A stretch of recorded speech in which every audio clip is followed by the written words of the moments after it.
is and how we can actually browse through the dark web, what kind of tools that we need to install in our computers, and what can we do by browsing dark web. So there are a couple of reasons for us to do that. First of all, if you're looking forward to work for a cybersecurity company or like working for as a cybersecurity specialist, then most probably in any period of time, you will need to access the intelligence about the hacker attacks in the world. So dark web is a good source to track all of the things going on illegally. So I'm going to explain what the dark web is, and then you will understand it in a better way. So there is a thing called visible web, and this is the actual term for us to look for all the visible websites. So just imagine that you open your browser, you go to facebook.com, you go to google.com, you go to twitter.com, and these are all visible websites anyone can reach using a simple browser tool, right? So this is visible to the general public. However, there's a thing called deep web, which is not very accessible to the old users, like admin dashboards, server dashboards, all the things that are going on in the background. You don't see those things if you're not authorized to do so.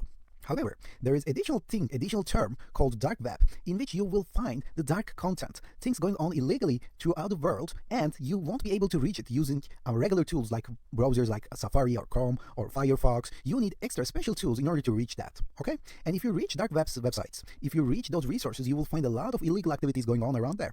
You can find stolen credit cards, for example. So if you're working for a bank, you can actually track the stolen credit cards and let your bank know that these cards are stolen. If you're working for a government, for example, you can track the drug trafficking going on around the country or going on around the world, and you can take actions against those as well. So dark web isn't as mysterious or isn't as cool as they promote it. So maybe you have heard about the layers of dark web. Like there are a couple of layers, there are a couple of websites that is very hard to reach, so you're going to have to come up with a password that can take years to crack in order to reach a website. Yeah, there might be some kind of hard to reach websites throughout the dark web as well.